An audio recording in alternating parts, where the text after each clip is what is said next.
Salut, je m'appelle Grace et je travaille pour les étudiants qui travaillent. Aujourd'hui, je vais vous donner quelques conseils pour créer la lettre de motivation parfaite. Une lettre de motivation, c'est une lettre de 1 page, là où on donne des informations qu'on ne va pas forcément retrouver sur le CV. Une lettre de motivation, c'est un peu le dessert et le CV, c'est le plat principal. Donc faites en sorte de ne pas rater ce dessert parce que beaucoup de recruteurs prêtent attention à cette lettre de motivation. Une lettre de motivation, c'est une lettre, donc il faut savoir à qui on parle. Si vous ne connaissez pas le nom du recruteur ou de la personne qui travaille dans les ressources humaines, faites un petit tour sur LinkedIn. LinkedIn, c'est un réseau social pour les gens dans le monde professionnel. Là, vous pouvez facilement retrouver les entreprises et les gens qui y travaillent. Donc, c'est très, très facile à faire. Ça demande quelques secondes, mais je vous assure que ces petites secondes-là vont vous assurer une place dans votre job.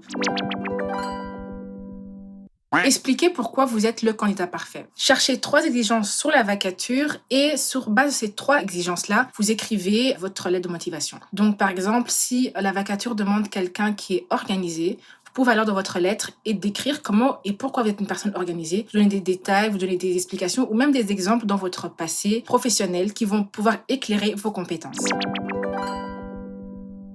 Faites en sorte de parler de l'entreprise dans votre lettre de motivation. Vous savez, des lettres de motivation, on en reçoit des dizaines et des milliers par jour, mais rien de mieux qu'une personne qui vient postuler et qui connaît l'entreprise. Donc, donnez certains détails ou certaines caractéristiques qui vous conviennent à l'entreprise. Faites en sorte que l'entreprise et vous avez les mêmes valeurs, les mêmes principes, et essayez de faire le match dans votre lettre de motivation. Je vous assure que la personne qui lira votre lettre sera impressionnée parce qu'elle aura vu que vous avez fait des recherches sur l'entreprise.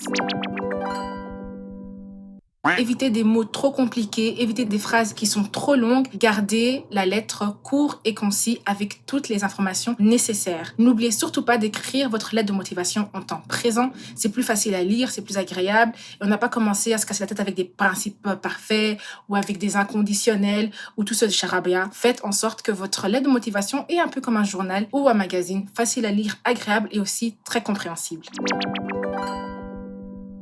Faites en sorte de ne pas écrire de fautes d'orthographe. Sachez qu'une faute d'orthographe peut vous disqualifier à la recherche du job parfait. Donc faites en sorte que des gens de votre famille, de votre entourage, qui sont peut-être plus forts en vocabulaire ou grammaire que vous, puissent relire et corriger votre lettre de motivation s'il y a des fautes.